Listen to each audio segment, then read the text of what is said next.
한때 60억 원대 가상화폐를 보유하고 이상거래 의혹까지 받는 민주당 김남국 의원을 둘러싼 논란이 본인의 거듭된 해명과 사과에도 가라앉지 않고 있습니다.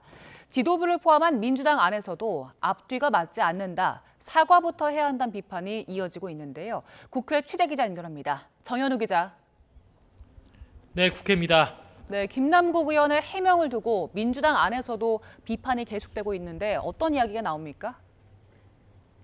네, 우선 지도부에선 송갑석 최고위원이 SNS에서 본질에서 벗어난 해명으로 당의 신뢰를 훼손한다며 가상화폐 관련 정보를 모두 공개하라고 촉구했습니다. 또 당내 경제통으로 꼽히는 이용우 의원은 440만 원만 현금화했다는 설명은 앞뒤가 안 맞는다. 조홍천 의원은 공직자로서 부적절한 처신이라고 거듭 질타했습니다. 들어보겠습니다. 잡코인 같은 이런 걸로 치부, 그러니까 재산 증식 하는데 뛰어들었다라는 거는 그 뭐 입이 10개라도 뭐 적절하지 않다. 국민의힘에서도 총공세에 나섰습니다. 윤재혁 원내대표는 꼬리에 꼬리를 무는 거짓말의 행진 같다며 진실을 제대로 말하라고 김 의원을 압박했습니다. 마찬가지로 들어보겠습니다.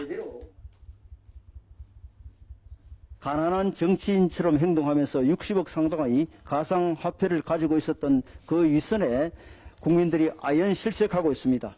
자금 출처 의혹과 내부자 거래 가능성. 이러한 비판에 김 의원은 오늘 오후 입장문을 내고 국민 눈높이에 맞지 못했다고 사과하면서 당 조사에 적극적으로 응하겠다고 말했는데요. 앞서 아침 유튜브 방송에선 의혹 해명에 집중했습니다. 전세자금 6억 원으로 투자한 주식을 팔아서 가상화폐에 재투자한 것이라며 자금 출처를 해명했고 내부 정보 취득 의혹도 강하게 부인했습니다. 또 혐의가 인정이 안 돼 법원에서 계좌 추적 영장도 기각됐다며 검찰의 정치 수사가 의심된다고 지적하고 코인 과세, 유예 법안 공동 발의도 문제가 안 된다고 강조했습니다. 다만 어떠한 가상화폐를 구체적으로 사고 팔았는지 또 거래에서 얼마나 많은 이익이 생겼는지에 대해서 아직 구체적인 소명이 부족해 보인다는 지적이 나오고 있습니다. 네, 이번엔 국민의힘 상황 알아보죠. 태영호 최고위원이 자진 사퇴를 거듭 거부하는 입장이라고요. 네, 국민의힘 윤리위는 어제 회의에서 사실관계를 추가로 확인할 게 있다면서 태영호, 김재원 두 최고위원의 징계 결정을 내일로 미뤘습니다. 정치적 해법에 따라서 징계 수위가 달라질 수 있다는 점을 시사한 황정근 윤리위원장의 어제 발언을 두고 사실상 자진 사퇴 기회를 준 것이라는 분석이 나오고 있는데요. 태영호 최고위원은 오늘 오전 국회에서 기자들과 만나 황 윤리위원장이 말한 정치적 해법이 무슨 의미인지 고민하고 있다고 말했습니다. 하지만 자진 사퇴에 대해서는 지금 시점에서 추가로 할 말이 없다고 선을 그었습니다. 들어보겠습니다. 규정에 저는 입각해서 저는 결정을 내려야 한다. 그러한 결정 수위나 결정에 그 어떤 정치적 행보에 따라서 그것이 올라갈 수도 있고 내려갈 수도 있다. 이 점에 대해서는 저는 아직 잘 이해가 되질 않아요.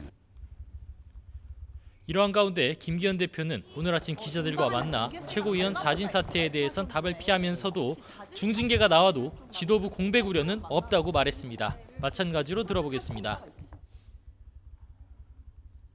일부 잠시 결혼이 되는 경우는 있을 수 있겠지만 공백이라 어떻게 그게 공백이죠? 그럼 다른 지도부는 다 그럼 투명 인간일까요? 네, 국회 외통위가 이제 시작되는데 한일 정상회담 성과를 둘러싸고 여야의 대치가 예상된다고요. 네, 오후 2시에 예정된 국회 외교통일위원회 현안 질의에서 어제 끝난 한일 회담 결과를 두고 공방이 펼쳐질 전망입니다. 여기서 민주당은 과거 문제와 독도 영유권 문제에 대한 명확한 일본의 답변을 끌어내지 못했다고 공세를 펼칠 것으로 예상됩니다. 반면 국민의힘에선 전 정부 때보다 대일 관계가 원만해졌다고 강조하며 과거사와 경제 분야 등에서 양국 사이 진전이 있다고 반박할 것으로 보입니다. 지금까지 국회에서 전해드렸습니다.